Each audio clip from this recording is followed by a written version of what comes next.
পরওয়ানা ধর্ম, দর্শন, ইতিহাস, ঐতিহ্য ও সাহিত্য বিষয়ক মাসিক পত্রিকা। আসসালামু আলাইকুম ওরহমতুল্লাহ। আলহামদুলিল্লাহ কাফা ও সালামুন আলা ইবাদিহিল্লাযিনা ইসতাফা, আম্মা বাদ। সুপ্রিয় দর্শক শ্রোতা, সবাইকে পবিত্র মাহে রমাদানের শুভেচ্ছা। পরওয়ানা ভিশনের বিশেষ নিবেদন ইসলামিক সিরিজ পডকাস্ট পুষ্পে রমাদানের দ্বিতীয় পর্বে আপনাদের সবাইকে স্বাগতম জানাচ্ছি। আজকের পর্বে আমি আপনাদের সাথে আছি জীবান আহমদ। সুপ্রিয় দর্শক শ্রোতা, আমরা যদি মহান আল্লাহ রাব্বুল আলামিনের বিধানাবলীর দিকে তাকাই, তাহলে দেখতে পাই যে প্রতিটি বিধানের পিছনেই রয়েছে মহান আল্লাহ রাব্বুল আলামিনের বিশেষ হিকমা, এবং এই সকল বিধানাবলীর পিছনে রয়েছে প্রত্যেক মুমিনের জন্য এক অফুরন্ত কল্যাণ। মাহে রামাদানও কিন্তু এর ব্যতিক্রম না। কেবলমাত্র রামাদানকে ঘিরে যে সকল ঐশী আয়োজন, যেমন শয়তানকে বন্দী রাখা বা জাহান্নামের দরজা বন্ধ হওয়া, সবগুলা বিষয়ই মূলত আল্লাহর নৈকট্য লাভ, ইবাদত বন্দেগী করা ইত্যাদি বিষয়ের সাথে সম্পৃক্ত। তাই আজকের এই পর্বে আমরা আমাদের যারা অতিথি আছেন ওনাদের সাথে রামাদানের যে গুরুত্ব রয়েছে মুমিনের জীবনে, এই সকল বিষয়গুলো নিয়ে আলোচনা হবে, এবং আমাদের কিছু জিজ্ঞাসাও আছে, সেগুলো আমাদের অতিথিদের কাছ থেকে আমরা জানব। আমাদের এই পর্বে উপস্থিত হয়েছেন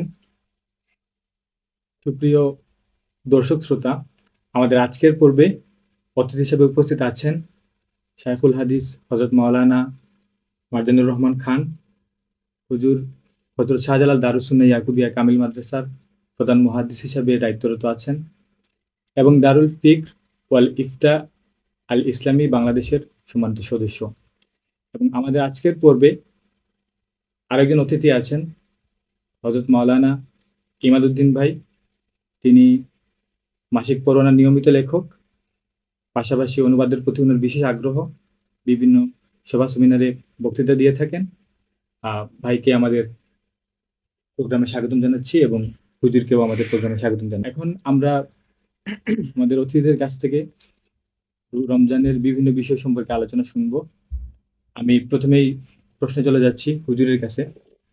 আমরা জানি যে রমজান আল্লাহর ফরজ বিধান, অবশ্যই একজন মুমিনকে এই ফরজ বিধান পালন করতে হবে, কিন্তু তিনি যদি এই রমজানের গুরুত্বটাকে বুঝতে পারেন এবং এটার যে মহত্ব আছে এটাকে উপলব্ধি করতে পারেন, তাহলে তার জন্য রমজানের যে সকল ফজিলত এবং রমজানকে ঘিরে যে সকল ঐশী আয়োজন রয়েছে তাকে তিনি গুরুত্ব দিবেন। আমি আপনার কাছে জানতে চাইবো যে একজন মুমিন রমজানকে কিরকম গুরুত্ব দেবেন? শুকরান। আলহামদুলিল্লাহ ওয়াসসালাতু ওয়াসসালামু আলা রাসূলিল্লাহ মুহাম্মাদিন ওয়া আলিহি ওয়া আসহাবিহি ওয়া মাওয়ালা, আম্মা বা'দ। আউযু বিল্লাহি মিনাশ শাইতানির রাজীম। বিসমিল্লাহির রহমানির রহিম। কুতিবা আলাইকুমুস সিয়ামু কামা কুতিবা আলাল্লাযীনা মিন ক্বাবলিকুম লাআল্লাকুম তাত্তাকুন। সাদাকাল্লাহুল মাওলানাল আযীম। উপস্থিত দর্শক শ্রোতা, আমরা আজকে যে পবিত্র রমজানুল মুবারকে উপনীত হয়েছি, আমরা পবিত্র রমজানের সিয়াম সাধনার কি উদ্দেশ্য সেটা আমাদের উপলব্ধি করা অত্যাবশ্যকীয়। সে ব্যাপারে আমি একটি পবিত্র কোরআনের আয়াত তেলাওয়াত করেছি। সেই পবিত্র কোরআনের আয়াত রয়েছে কুতিবা আলাইকুমুস সিয়ামু কামা কুতিবা আলাল্লাযীনা মিন ক্বাবলিকুম লাআল্লাকুম তাত্তাকুন। অর্থাৎ তোমাদের জন্য রোজাকে ফরজ করা হয়েছে। কি কারণে, উদ্দেশ্যটা কি? লাআল্লাকুম তাত্তাকুন, অবশ্যই যখন তোমরা রোজা রাখবে তখন তোমরা তাকওয়া অর্জন করতে পারবে, মুত্তাকি হবে। সেই ব্যাপারে ইবনে কাসির এই হাদিসের তাফসিরে উল্লেখ রয়েছে, সুইলা আবু হুরায়রা রাদিয়াল্লাহু তাআলা আনহু আনিত তাকওয়া। আবু হুরায়রা রাদিয়াল্লাহু তাআলা আনহুকে তাকওয়া সম্পর্কে প্রশ্ন করা হয়েছিল। তখন আবু হুরায়রা রাদিয়াল্লাহু তাআলা আনহু জবাব দিয়েছিলেন যে তাকওয়া হলো তুমি কি এমন একটা রাস্তা দিয়ে কখনো চলো নাই যে রাস্তাটা কাঁটাযুক্ত গাছ, কাঁটা জাতীয় গাছ, কাঁটাযুক্ত গাছে রাস্তা দিয়ে কি তুমি কখনো চলো নাই? তখন বলবেন হ্যাঁ, অবশ্যই চলেছি। তো কিভাবে চললা? বললেন যে ইজা রাআইতু শাওকা আদালতু আনহু আও জাওয়াজতু আনহু আও কাসারতু আনহু।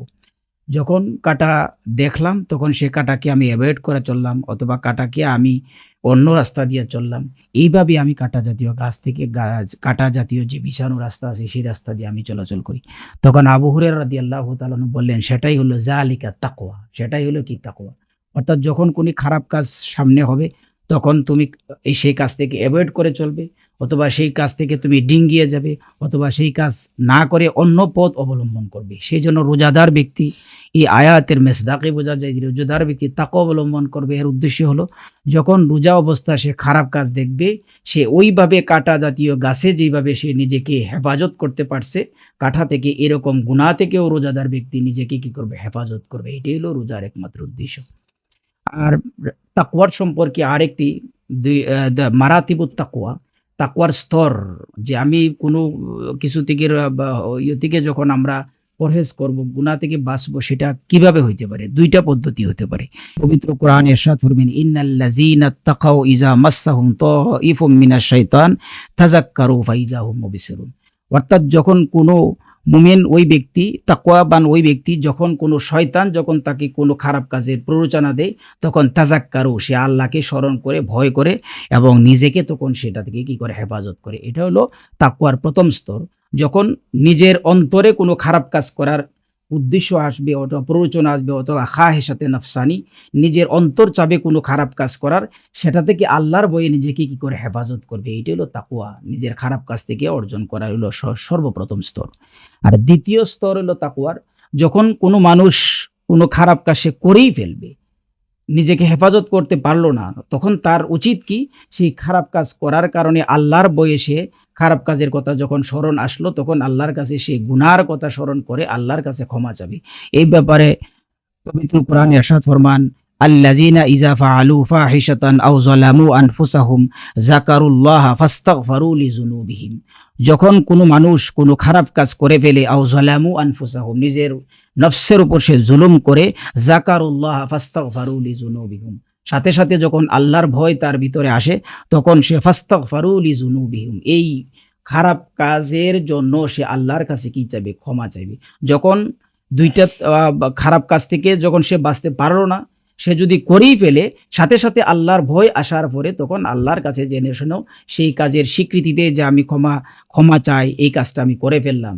এই জন্য আমাদের রোজাদার যে সমস্ত ব্যক্তি যারা আছি, আমাদের উচিত হলো যখন কোনো খারাপ কাজের কথা শয়তানে প্ররোচনা দিবে ভিতরে, অথবা তোমার নফসে মানুষের যখন কোনো খারাপ কাজ করার কথা যখন আসবে, সাথে সাথে সে আল্লাহর ভয়ে সেই খারাপ কাজ থেকে নিজেকে সে বিরত রাখবে। এটি হলো তাকওয়ার প্রথম যে উদ্দেশ্য। আর দ্বিতীয় উদ্দেশ্য হলো যখন কোনো খারাপ কাজ সে করেই ফেললো তখন সে আল্লাহর ভয়ে সাথে সাথে আল্লাহর কাছে সেই খারাপ কাজের স্বীকৃতি দিয়ে আল্লাহকে যে আমি কাজটি করে ফেলেছি, তখন সে আল্লাহর কাছে ক্ষমা চাবে। এই জন্য রোজাদার কোনো খারাপ কাজ যদি কোনো করেই ফেলে, সাথে সাথে আল্লাহর কাছে যখন সে ক্ষমা চাবে, রাসূল সাল্লাল্লাহু আলাইহি ওয়াসাল্লাম ইরশাদ ফরমান, আত-তাইবু মিনাজ যামবি কামান লা যামবালা। যে ব্যক্তি আল্লাহর কাছে কোনো গুনাহ করার পরে যখন তওবা করে তখন বলে সে যেন কোনো গুনাহই করে নাই। এই জন্য হাদিস শরীফে আরো বহুত রয়েছে যে তাওবার ব্যাপারে রয়েছে, যখন কোনো দুনিয়ার বিকুরাবিল আরদে, পৃথিবী পরিমাণ সমপরিমাণ গুনাহ নিয়ে যখন আল্লাহর কাছে যখন কোনো ব্যক্তি তওবা করবে, আল্লাহর কাছে ক্ষমা চাইবে, তখন আল্লাহ তাআলা তাকে সমপরিমাণ সওয়াব দিয়ে এবং তাকে সেই গুনাহকে ক্ষমা করে দেবে। রমজান মাস পুরোটাই তো হচ্ছে সংযমের মাস। যে একজন মানুষ যে রোজা রাখে এবং সে কিন্তু কোনো খাবার কিন্তু খায় না। যেমন আমরা যদি ইফতারের শুরুর দিকে দেখি, মানুষের সামনে মুমিন যারা আছেন তাদের মুমিন বান্দাদের সামনে ইফতার প্রস্তুত করা থাকে। এই যে একটা সংযমের উদাহরণ, তারা কিন্তু চাইলেই কিন্তু এখান থেকে খেতে পারতো, কিন্তু আল্লাহর ভয়ে খায় না। আল্লাহর ভয়ে খায় না। এই যে সংযমটা তাদের মধ্যে তৈরি হয়, এটা কিভাবে তাকওয়ার ক্ষেত্রে কাজ করতে পারে? এই জন্যই রোজার ব্যাপারে রাসূল সাল্লাল্লাহু আলাইহি ওয়াসাল্লামের সাথে হাদিসে কুদসি রয়েছে যে আস-সাওমু লি ওয়া আনা আজিজি বি।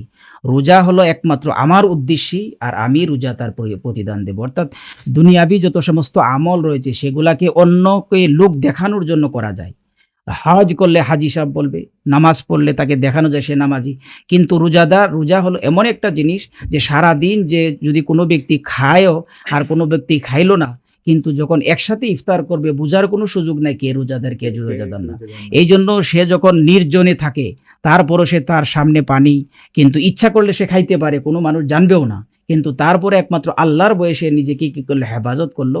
এই জন্য রোজা হলো একমাত্র সংযমের মাস, আর রোজা হলো একমাত্র আল্লাহর উদ্দেশ্যে করা হয়। এই জন্য আল্লাহ রোজার ব্যাপারে আল্লাহই তার প্রতিদান দেবে।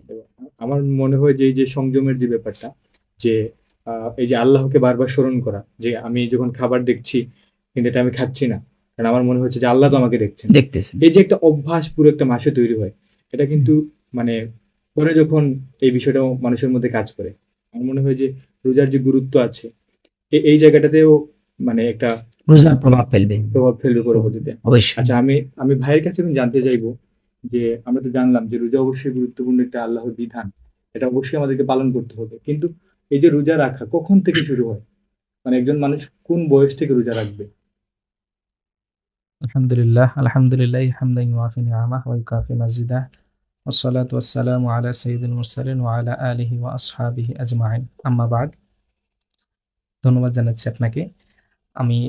আমরা আমাদের আজকের আলোচনার বিষয়বস্তু হচ্ছে রামাদানের রোজা। এই ব্যাপারে হুজুর ইতিপূর্বে যে আলোচনা করেছেন অত্যন্ত গুরুত্বপূর্ণ এবং এটি অনেক ভালো লেগেছে। তো আসলে আমাদের রমজানের রোজাটা হচ্ছে মুসলমানদের জন্য ফরজ। এক্ষেত্রে আবার সবার জন্য না, এখানে কিছুটা আলাদা কিছু শর্ত রয়েছে কার কার উপর ফরজ হতে পারে। যেমন ধরেন মুসলমান, তিনি আকিল হতে হবেন, মানে সুস্থ জ্ঞান সম্পন্ন হতে হবে। সে অসুস্থ মস্তিষ্কের হলে তার উপর কিন্তু ফরজ না। তারপর রয়েছে সে বালেগ হতে হবে, পূর্ণবয়স্ক হতে হবে। এই যে বিষয়গুলো রয়েছে, এগুলো শর্ত সাপেক্ষে রোজাটা ফরজ হয়।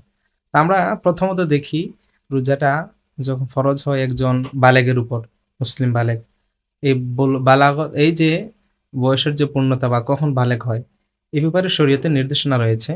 যেমন রয়েছে, আমরা একটা হাদিস থেকেই বিষয়টা কোট করতে পারি। ইবনু ওমর রাদিয়াল্লাহু তাআলা আনহুমা, উনি একটা হাদিসে বলছেন যে আমাকে রাসূল সাল্লাল্লাহু আলাইহি ওয়াসাল্লামের নিকট উহুদের যুদ্ধের সময় রাসূল সাল্লাল্লাহু আলাইহি ওয়াসাল্লামের নিকট উপস্থাপন করা হলো আমি যাতে যুদ্ধে শরীক হই। তখন আমার বয়স ছিল 14 বছর।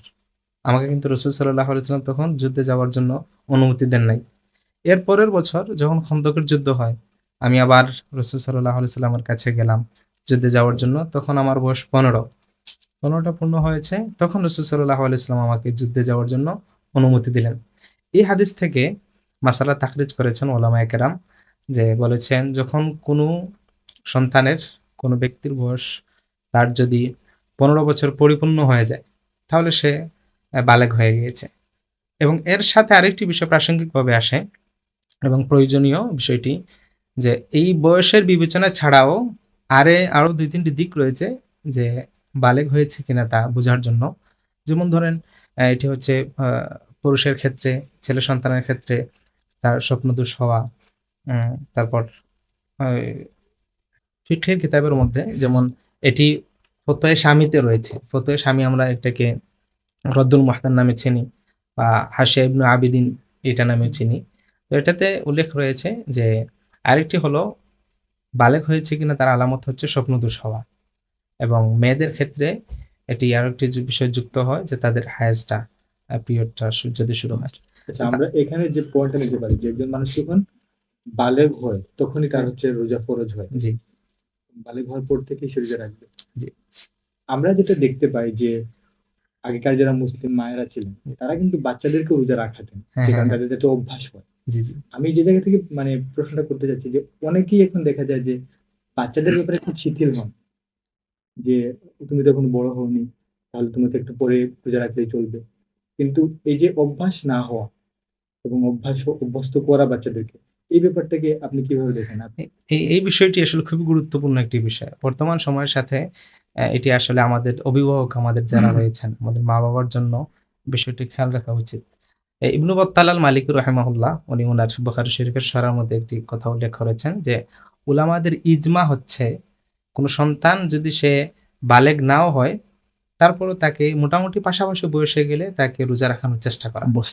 তাকে যাতে সে যখন তার বালেগের যখন বয়স আসে, যখন সে বালেগ হয়ে যায়, তখন যাতে রোজা রাখা, নামাজ পড়া ইত্যাদি অন্যান্য আমল করার তার জন্য যাতে সহজ হয়, এই জন্য হুট করেই কিন্তু সে পারবে এটা না। কিন্তু হুট করে হয় আগে না। থেকে দুই একটা করে করে করে করে তাহলে কিন্তু অভ্যস্ত তার করা। জন্য সহজ হয়। এবং এবং পাশাপাশি আমরা হাদিসে এরকমটা দেখি। নামাজের ক্ষেত্রে যেটা আমরা দেখি জি জি যে 7 বছর থেকে কিন্তু হুম, হুম, আপনাকে ইয়া করুন। মানে প্র্যাকটিসে নিয়ে আসতে আস্তে হবে। আস্তে আস্তে আস্তে আস্তে যখন সে অভ্যস্ত করা মানে হয়। একটা বয়সে পৌঁছাবে এবং বেত্রাঘাতের কথাও কিন্তু বলা হয়েছে যে নামাজের ক্ষেত্রে যদি কেউ শিথিলতা করে বা নামাজ না পড়ে তাকে বেত্রাঘাত করা যাবে, যেহেতু এটা আল্লাহর ফরজ বিধান। এখানে কিন্তু অভ্যাসের একটা বিষয় অবশ্যই আছে, অবশ্যই এটা- এগুলো অভ্যাস করা লাগে। কারণ দেখেন যখন সে বালেগ হয়ে গেল তখন তার জন্য কিন্তু ফরজ, তখন তার সুযোগ নেই যে এখন আমি শিখবো, ছাড়া কোনো সুযোগ নেই। এখন সুযোগ নাই যে আমি কিছু রাখলাম কিছু ছেড়ে দিলাম। তখন কষ্টকর হয়ে যাবে তার জন্য। তখন এটা কিন্তু কষ্টকর হয়ে যায়। এই জন্য আগে থেকে তাকে অভ্যস্ত করানো লাগে। উমর রাদিয়াল্লাহু তাআলা আনহু থেকে একটি রওয়ায়াত রয়েছে বুখারী শরীফের একটি রওয়ায়াত এরকম এসেছে যে রাসূল তিনি একজন নেশাগ্রস্ত ব্যক্তিকে রমজান মাসে দেখালেন সে নেশা করছে। তখন তাকে বললেন ওয়াইলাক ওয়াসবিয়ানুনা সিয়াম, যে তুমি ধ্বংস হও, তুমি রোজা রাখছো না অথচ আমাদের সন্তানরা রোজা রাখছে, আমাদের ছেলেরা কিশোররা রোজা রাখছে। এটা থেকে আমরা পাই যে সাহাবায়ে কেরাম ওনারা ওনাদের সন্তানদের রোজা রাখাতেন। আরেকটি বিষয় যে আনসারীদের মহল্লায় একবার রাসূল সাল্লাল্লাহু আলাইহি ওয়াসাল্লাম গমন করছেন, তখন দেখলেন তারা তাদেরকে বললেন যে তোমাদের যারা রোজা অবস্থায় আছো তোমরা রোজা পরিপূর্ণ করো, আর তোমাদের যারা রোজাদার নও তারাও যেন দিনের পরবর্তী অংশটুকু রোজা অবস্থায় রাখে। তখন এই মহিলা সাহাবী তিনি বলছেন ওয়া কুন্না নাসুমহু বাদু, আমরা এর পরবর্তী বিষয়টা আমরা আরেকটি হাদিসে আমরা দেখি আশুরার দিন রাসূল সাল্লাল্লাহু আলাইহি ওয়াসাল্লাম একবার মদিনার আনসারী সাহাবীদের মহল্লায় গিয়ে যাচ্ছেন, তখন দেখলেন তাদেরকে তারা রোজা রাখছে। তখন রাসূল সাল্লাল্লাহু আলাইহি ওয়াসাল্লাম যারা রোজা রাখছে তাদেরকে বললেন যে তোমরা যারা রোজা অবস্থায় আছো তোমরা যেন রোজাটা পরিপূর্ণ করো, আর যারা রোজা রাখো নাই তারা দিনের বাকি অংশটুকু যেন রোজার মতো কাটায়। তখন ওই মহিলা সাহাবিয়া উনি বলছেন যে ফাকুন্না নাসুমহু বাদা, যে আমরা এই নির্দেশনার পর থেকে ওই দিনে আমরা রোজা রাখতাম, এবং ওয়ানুসাউইমু সিবিয়ানানা, এবং আমরা আমাদের সন্তানদেরও এই দিন রোজা রাখতাম। মানে ফরজ রোজা না, কিন্তু ওই এটা- নফল রোজার হ্যাঁ, আমল হ্যাঁ। করানোর জন্য ইয়ে যে করেছেন। এটা হাদিসের পরবর্তী অংশে এরকম রয়েছে যে শুধু আমরা রোজা রাখাতাম এরকম না, আমরা আমাদের সন্তানদের জন্য পশমের খেলনা বানাতাম, এবং এই খেলনা যখন তারা কান্নাকাটি করতো খাবারের জন্য, আমরা এই খেলনা দিয়ে তাদের মন ভুলিয়ে রাখতাম শেষ পর্যন্ত যাতে তারা রোজাটা পরিপূর্ণ করে। তাই এই বিষয় থেকে আমরা হাদিসগুলো পাইলাম, এবং সালাফের যে নির্দেশনা, ওলামাদের যে ইজমা, এটা থেকে আমরা পাই যে আমরা যেন সন্তানদের আমাদের ছোটবেলা থেকে তাদেরকে রোজা রাখা অভ্যস্ত করি। অভ্যাস করানো, হ্যাঁ, তাদেরকে একদম এটা অভ্যাস- নিরুৎসাহিত না করা যে না তুমি বড় হওনি, তুমি এখন রাখার এটা প্রয়োজন কিন্তু নাই। আমাদের খুবই নিন্দনীয় একটি বিষয়। আপনি দেখবেন যে অনেক সময় দেখা যায় ছেলে বা মেয়ে অনেক বড় হয়ে গিয়েছে, এটা 15-16 বছর বয়স, দেখা যায় যে তারা রোজা রাখে না। কি জন্য রোজা আসলে রাখে না? আমি- হঠাৎ করে রাখতে পারতেছে অনেক না। অনেক ঘটনা এরকমও ঘটে যে জি, দেখা জি। যাচ্ছে যে একটা ছোট্ট বাচ্চা মনে করে স্কুলে গিয়েছে, সে দেখছে যে তার একজন বন্ধু সে রোজা রোজা রাখছে। রেখেছে, কিন্তু সে যখন এসে বাসায় বলছে যে আমি রোজা রাখবো, তখন তার মা অথবা বাবাকে বলছে না না তুমি রাখবে না, রাখার তুমি দরকার ছোট। নেই, তোমার ওর তো বয়স হয়নি। সময় হয়নি। তো আমাদের মনে হয় এই বিষয়গুলো আমাদের একটু খেয়াল করা এর উচিত থেকেই যে practice আমাদের করা বাচ্চারা উচিত। যদি কিছু আগ্রহী কিছু হয়, রাখা, তারপরে আমাদের আস্তে বাচ্চারা আস্তে যদি আগ্রহী হয় তাদেরকে রোজা রাখতে মানে এই আগ্রহটা যাতে ধরে রাখে, আমাদের মনোযোগী হওয়া। আবার যারা রাখতে চায় না তাদেরকে উৎসাহ দেওয়া যে না তুমি রোজা যেমন রাখতে হবে। হ্যাঁ হ্যাঁ এখানে আরেকটি বিষয় বলতে পারি আমি, যে আমরা যেটা প্রবাদ যে আল ইলমু ফিস সিগার কান্নাকশি আলাল হাজার, ছোটবেলার ছোটবেলায় যে শিক্ষাটা জিনিসটা- হচ্ছে পাথরে খোদাই করার খোদাই মতো। করার মতো। এই জন্য আমরা যারা দিনদার রয়েছে, আমরা যারা মুমিন মুসলমান রয়েছে, আমাদের ঘরে কিন্তু দিনের পরিবেশটা একেবারে ছোটবেলা থেকেই দিনের পরিবেশের অনুকূলে তাদেরকে বড় করতে হবে আমাদের সন্তানদের, যাতে অবশ্যই। ভবিষ্যতে তারা দিনই মেজাজে তাদের জীবনটা মন মেজাজ দিমাগ সবকিছু যাতে এই মেজাজে তৈরি হয়। আচ্ছা, এখন আমি হুজুরের কাছে আবার চলে যাই যে দেখেন রোজা হচ্ছে এটা ব্যক্তিগত, আমি রাখবো রোজা, যদি আমার রোজা ফরজ হয় আমি রোজা রাখবো, বা যার রোজা ফরজ হবে তিনি রোজা রাখবেন। কিন্তু মুসলিমরা হচ্ছে সামষ্টিকভাবে সবাই কিন্তু তাদের রোজা ফরজ হচ্ছে সবাই রোজা রাখে। তো এই ইবাদতটা শুধু ব্যক্তি পর্যায়ে না বরং সামাজিক পরিসরেও কিন্তু এটার একটা প্রভাব তৈরি হয়।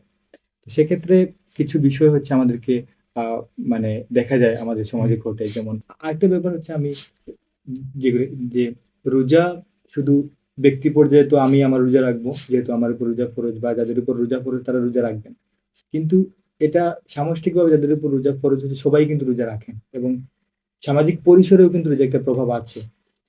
এবং সামাজিক বিভিন্ন বিষয় রমজানের সময় আমরা খেয়াল রাখতে হয়, দেখতে হয়।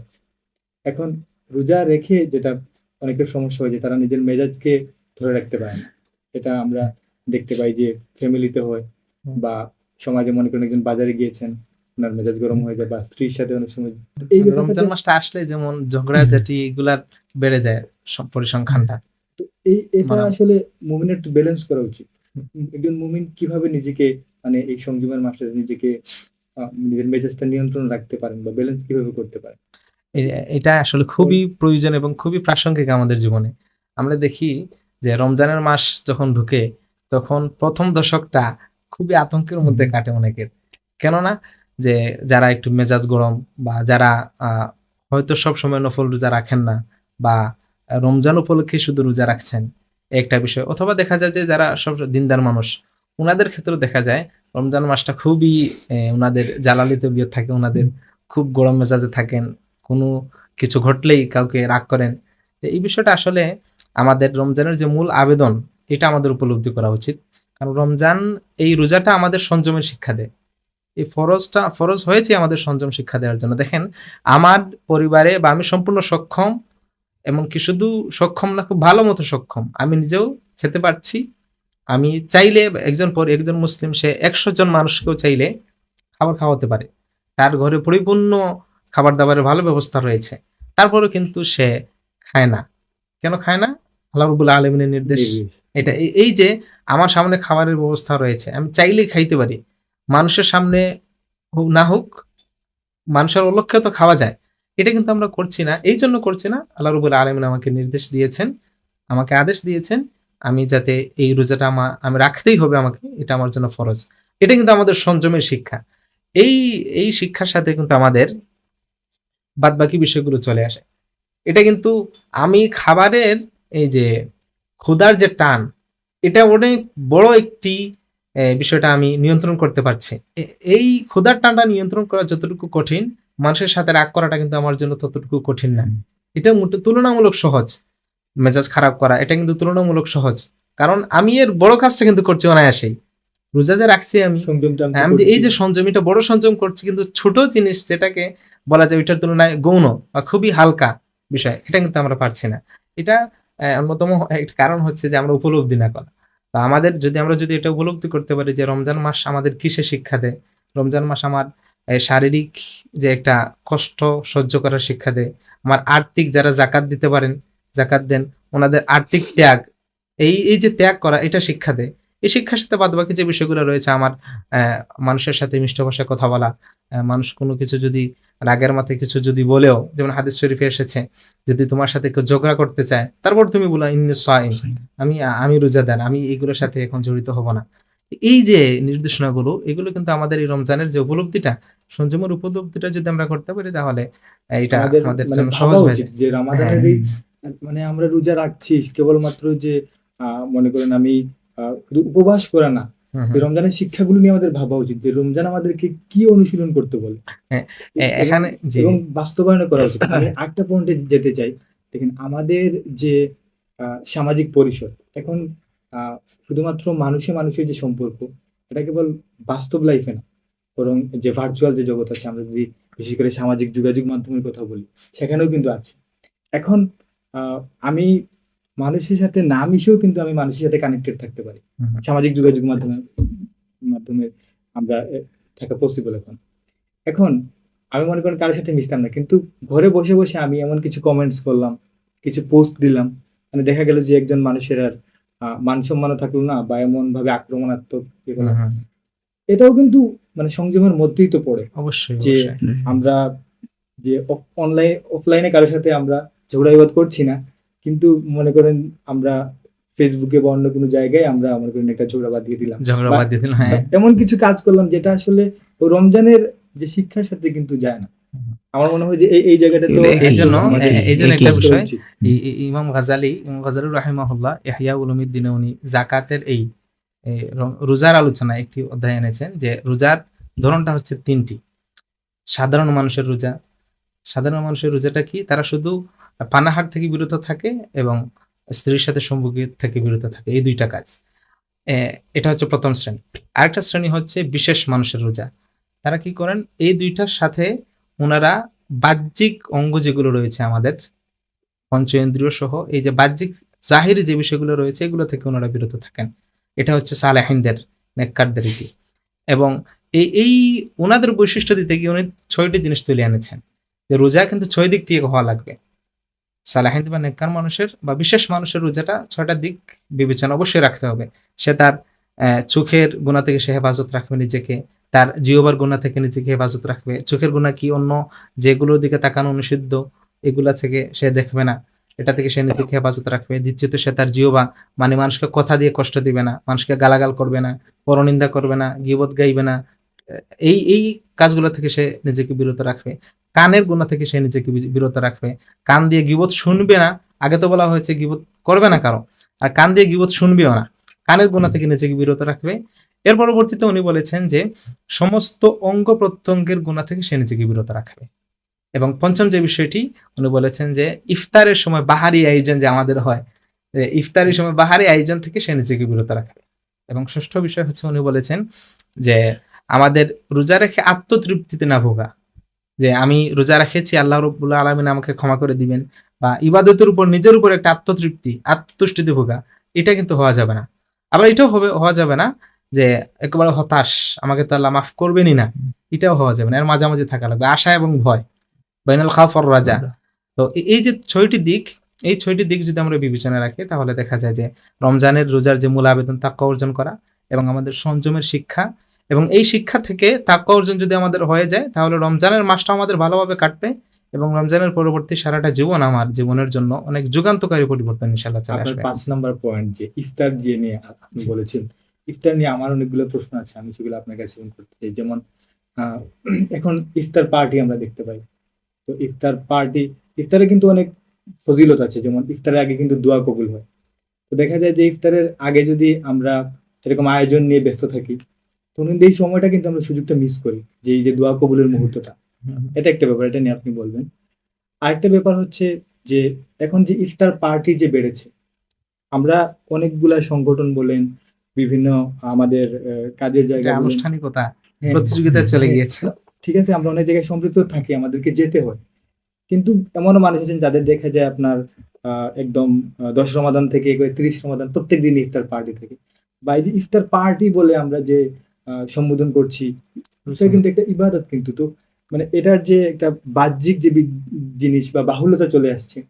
আবার ইফতারের যে আয়োজনের ক্ষেত্রে যদি আপনি বলেন যে এত সব আয়োজন, এখানে কিন্তু অপচয়ের একটা ইয়ে থাকে।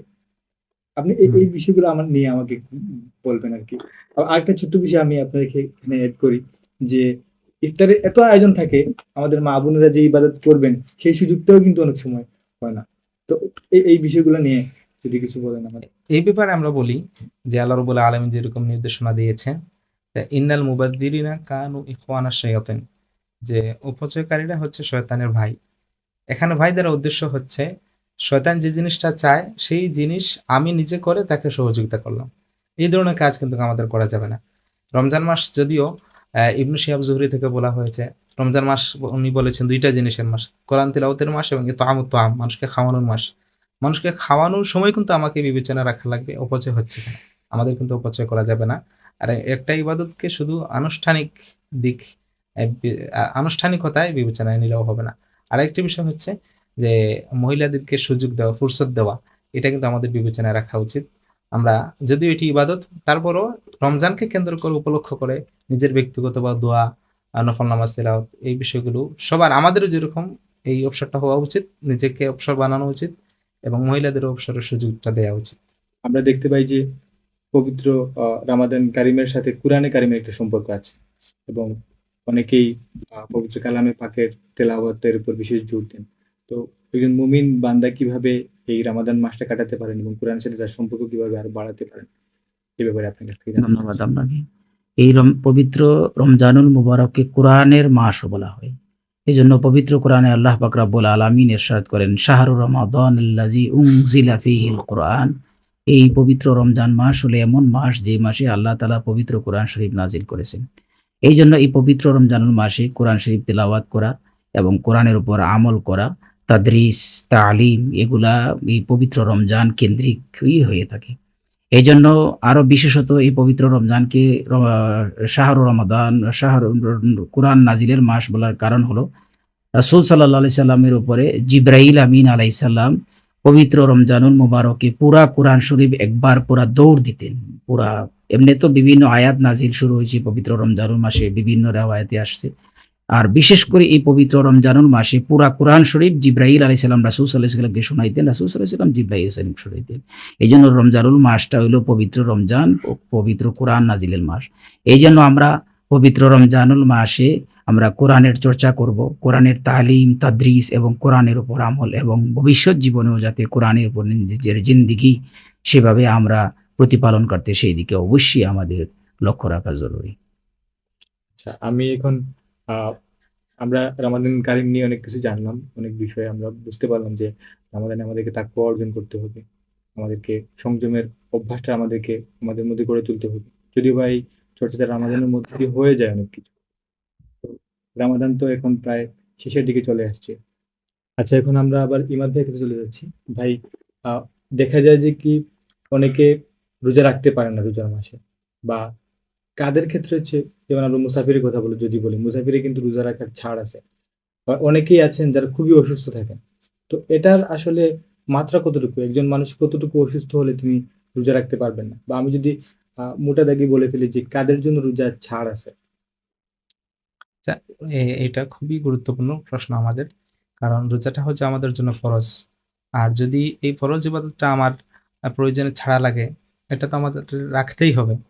তো সেই ক্ষেত্রেও এমন কোনো পরিস্থিতি আমাদের চলে আসে যখন আমাদের রোজা রাখাটা সম্ভব হয় না। তো এই পরিস্থিতিটা কাদের জন্য আসে? এটা আমরা যদি বলি অসুস্থতার ক্ষেত্রে, এমন অসুস্থতা যদি হয় যে অসুস্থতার জন্য উনি রোজা রাখতে পারছেন না, উনার যে রোগ মৃত্যুর রয়েছে, আশঙ্কা হইতে পারে, মৃত্যুর আশঙ্কা হতে পারে, অথবা বিজ্ঞ ডাক্তার যদি বলে, বিজ্ঞ যে ডাক্তার বলেছেন যেটা মুত্তাকি পরহেজগার জি, ডাক্তার জি, যারা, তারা যদি বলে, যে কোনো ডাক্তার হলে হবে না। জি, জি, আমাদের এখানে এখন বিভিন্ন মাসালা দেখা যায়, অনেক ডাক্তার জি। দিয়ে চেয়ারে বসে নামাজ পড়ে জি, একটা জি। সিল দিয়ে দেয়, যেখানে হিন্দু ডাক্তার, সে তো কোনো হ্যাঁ, কিছু হ্যাঁ, জানে হ্যাঁ। না, এটা তো উনি বুঝে না। এই যে বুঝে না। ওই বুঝে না যে এটা যে ফরজ, এটা যে এই জন্য এটা মুত্তাকি পালন পরহেজগার করাই বিজ্ঞ লাগবে। ডাক্তার যদি হুম, হুম। এই ধরনের বলে যে এই তার ক্ষেত্রে রোজা রাখলে জি। শরীরের বড় ধরনের ক্ষতি হইতে পারে, মৃত্যুর আশঙ্কা হইতে পারে, হুম, হুম। এই ধরনের তারপর ক্ষেত্রে এটা আর কি। উনি আবার যখন সুস্থ হবেন তখন কিন্তু উনি এটাকে কাজা করা লাগবে। তারপর দেখা যায় যে এমন কোনো অসুস্থ, যেমন মুসাফির যেটা বলেছেন, উনি মুসাফিরের সময় মুসাফির হালতে উনি চাইলে রোজা চাইলে চাইলে পারবেন, রাখতে অথবা চাইলে না রাখতে নাও পারেন। রাখতে পারবেন। এই অবকাশ ওনার জন্য রয়েছে। অবকাশ আছে। অবকাশ ইসলাম আছে, খানে ইসলাম ফ্লেক্সিবল আছে। রয়েছে। তবে উনি যদি না রাখেন, আবার সুযোগ ওনাকে আছে। রোজা রাখা লাগবে। ওনাকে রোজা রাখা লাগবে। এবং আরেকটি বিষয় হচ্ছে, যেমন ধরেন অসুস্থতার যেটা, এটা প্রাসঙ্গিকভাবে আরেকটা বলি। যদি ওই ডাক্তার আবার বলেন যে আপনাকে এমন মেডিসিন খাওয়া লাগবে, মুখে দিয়ে খাওয়া লাগবে, আপনি এটা যদি না খান তাহলে আপনার রোগটা বেড়ে যাবে, ওই ওই অবস্থায় একই উনি ওই সমান হুকুমে যাবে। আবার দেখা যায় কিছু অবস্থা যেমন রয়েছেন মহিলাদের ক্ষেত্রে, ওনাদের যে একটা মাসিক যে একটা বিশেষ একটা সময় যায়, অসুস্থতার সময়, ওই সময় উনি না রাখলেও উনি রাখবেন না, রাখবেন। রোজা রাখবেন না, তবে এটা উনি আবার কাজা করবেন। নামাজের ক্ষেত্রে কাজা করার প্রয়োজন নেই, কিন্তু রোজার ক্ষেত্রে ওনাকে কাজা করা লাগবে। আবার মহিলাদের আরেকটি ২-৩টা সময় রয়েছে ওনাদের, যেমন প্রেগন্যান্সির সময় শেষের দিকে খুব বেশি অসুবিধা হয়।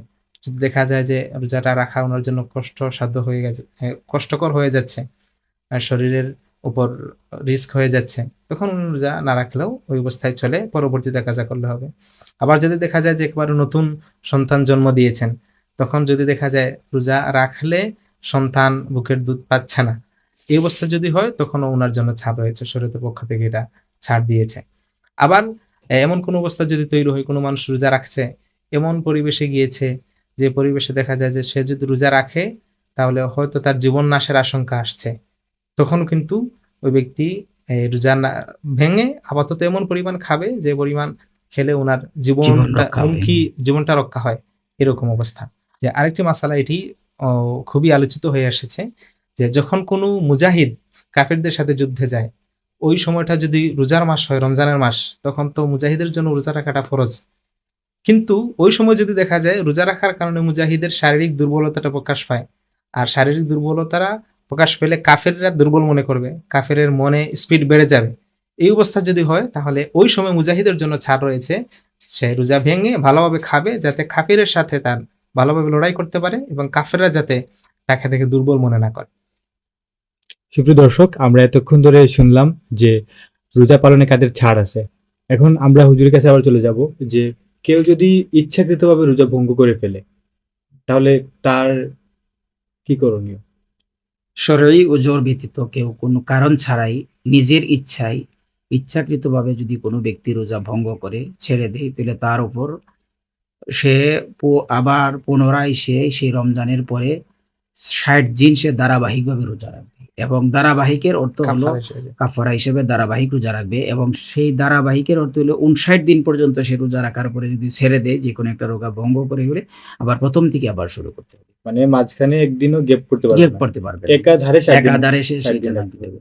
আর ৬০ জন মিসকিনকে, অথবা সে ৬০ জন এতটুকু পরিমাণ সে যদি না পারে, তাহলে ৬০ জন মিসকিনকে সে খাওয়াবে, অথবা তাহরিরে রাকাবা, অথবা একজন গোলাম সে কি করবে, আজাদ করবে। এটা হলো ইচ্ছাকৃত যদি কেউ কি করে রোজা ভঙ্গ করে, তাহলে তার জন্য কাফারা এবং এখন কাজা এবং কাফারা এটা কি যে ইচ্ছাকৃত করে ভাঙলো? ইচ্ছাকৃতভাবে ভাঙে। শরঈ কোনো ইচ্ছাকৃতভাবে কেউ যদি রোজা ভঙ্গ করে, তাহলে নিজে সে ৬০ দিন রোজা রাখবে ধারাবাহিকভাবে, এবং যে কোনো একটা রোজা যদি সে ভঙ্গ করে ফেলে, আবার নতুন ভাবে সে কি করতে, মুতাতাবিআত, আবার নতুন ভাবে সে কি করতে হবে, রোজা শুরু করতে হবে, অথবা ৬০ জন মিসকিনকে খানা খাওয়াবে, অথবা একটি গোলাম কি করবে, আজাদ করবে। এটি হইলো মানে রোজা ইচ্ছাকৃত যদি কেউ কি করে রোজা ভঙ্গ করে, তার জন্য কাজ এবং জি। কাফারা।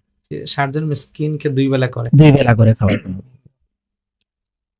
আচ্ছা, আমরা অনেক সময় দেখি যে রমজান মাসে অনেকে রক্ত দিয়ে থাকেন, তো অনেকে মানে এটা ইয়ের মধ্যে কনফিউশনের মধ্যে পড়ে যান যে রক্ত দিলে কি রোজা ভঙ্গ হয় কিনা, রক্ত দিলে কি রোজা ভঙ্গ হয়, এর ব্যাপারে ইসলাম কি বলে? শুকরিয়া।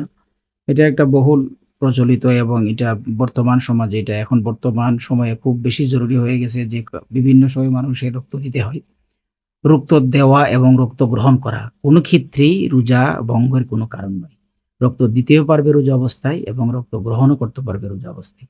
মূলত রোজা ভঙ্গের কারণ হয় দুই দিক থেকে যদি হয়, যে যদি কোনো ব্যক্তি মগজ, তার মস্তিষ্কে কোনো যদি প্রবেশ করায়, অথবা খাদ্যনালীতে যদি কোনো কিছু প্রবেশ করানো হয়, দুইটা শুরুতে কি করে রোজা ভঙ্গ হয়, আর কোনো অবস্থাতেই রোজা ভঙ্গের কারণ হয় না। ইনজেকশন, রক্ত দেওয়া নেওয়া কোনো কিছুই এই দুই দিক থেকে হয় না, বিদায় সুতরাং রক্ত দিতেও পারবে সে, রক্ত নিতেও গ্রহণও তার করতে মানে পারবে, কেউ চাইলে ইনজেকশনও নিতে পারবে। ইনজেকশনও দিতে পারবে এবং যে গ্রহণও করতে পারবে। আচ্ছা, আমরা তো রমজান নিয়ে বিস্তারিত জানলাম। আমরা জানলাম যে হচ্ছে রমজানে রমজান আমাদেরকে তাকওয়ার শিক্ষা দেয়, সংযমের শিক্ষা দেয়, এবং রমজান মুসলমানদের জীবনে খুবই গুরুত্বপূর্ণ। এখন রমজানের মাসটা তো আমাদের চলে যায়, আমরা সংযম অবলম্বন করি এবং আমাদের সংযমের শিক্ষা হয়, এবং আমরা কিভাবে রমজান পরবর্তী সময়ে এই ধারাটাকে অব্যাহত রাখতে পারি, এবং রমজানে যে আমরা আত্মস্থ করলাম অনুশীলনের মাধ্যমে সেটাকে কিভাবে চালিয়ে নিতে পারি? শুকরিয়া। আসলে প্রত্যেকটা রমজানের এই যে পুরা ১২টা মাসের মধ্যে রমজান মাসটাকে আল্লাহ পাক রব্বুল আলামিন প্র্যাকটিস করার জন্য রাখছেন, ট্রেনিং পিরিয়ড সেটাকে বলা হয়। অর্থাৎ এই ১ মাস যদি কোনো ব্যক্তি যে কোনো একটা জিনিস ট্রেনিং দেয়, যদি যে কোনো একটা জিনিস অভ্যস্ত করে, সেই জিনিসটা তার অটোমেটিকলি অনেকটা দিন, এরপরে কয়েক মাস এটার প্রভাব পড়ে। যেমন আমরা ২০ রাকাত তারাবি নামাজ পড়তেছি, সেটা আমার জন্য ট্রেনিং হয়ে গেছে। এই জন্য যখন রমজানের পরবর্তী ১৭ রাকাত বা ১৩ রাকাত যখন আমরা এশার নামাজ পড়বো, তখন আমাদের কাছে মনে হবে একদম মানে স্বাভাবিক মনে হবে, যে সহজ মনে হবে। কিন্তু অথচ অন্যান্য সময় এশার নামাজটি আমাদের জন্য মনে হইতো অনেক লম্বা, কিন্তু রমজানের ২০ রাকাত নামাজ পড়ার কারণে আমাদের সেই জিনিসটা এখন একদম সহজ হয়ে গেছে। এই জন্য পবিত্র রমজান মাসে যে আমরা নিজেদেরকে সংযত রাখতে পেরেছি, সেই জিনিসটা ট্রেনিং এর কারণে মানুষ অভ্যস্ত হয়ে যায়। সেই জিনিসটা যখন আমরা খেয়াল রাখবো, যে আমাদের উচিত যে রমজানের পরবর্তী সময়ে নিজেদেরকে কি করা, হেফাজত করা, এবং এই জন্য সেটা যদি আমাদের যদি সম্ভব হয়, তখনই হলো রমজানের প্রকৃত উদ্দেশ্য। কারণ আমরা চাই যে এই ১ মাসে যা কিছু আমার জীবনে প্রতিফলিত হয়েছে, পুরা জীবন যাতে সেই অনুযায়ী আমরা চালাতে পারি। এই জন্য রমজানের শিক্ষা হইলো সেটাই। আচ্ছা, আলহামদুলিল্লাহ। সুপ্রিয় দর্শক শ্রোতা, আমরা আমাদের অতিথিদের কাছ থেকে আজকে অনেকগুলা বিষয় নিয়ে জানলাম। বিশেষত আমরা রমজান নিয়ে জানলাম, এবং রমজানে কিছু কিছু মাসআলা আছে যেগুলো আমাদের অনেকেই জিজ্ঞেস করেন, সেগুলোর উত্তর আমরা পেয়ে গেলাম। সুপ্রিয় দর্শক, আমরা এতক্ষণ ধরে আলোচনা শুনছিলাম আমাদের অতিথিদের কাছ থেকে। আমরা রামাদান সংক্রান্ত বিভিন্ন বিষয় নিয়ে জানলাম, রামাদানের গুরুত্ব, বিভিন্ন গুরুত্বপূর্ণ মাসআলা। এভাবেই আমাদের পডকাস্ট সিরিজগুলো আসতে থাকবে, এবং আমি সবাইকে আমন্ত্রণ জানাচ্ছি আমাদের আগামী সিরিজগুলো যাতে আপনারা দেখেন। সবাইকে ধন্যবাদ জানিয়ে আমাদের আজকের পর্ব এখানে সমাপ্ত করছি। আসসালামু আলাইকুম।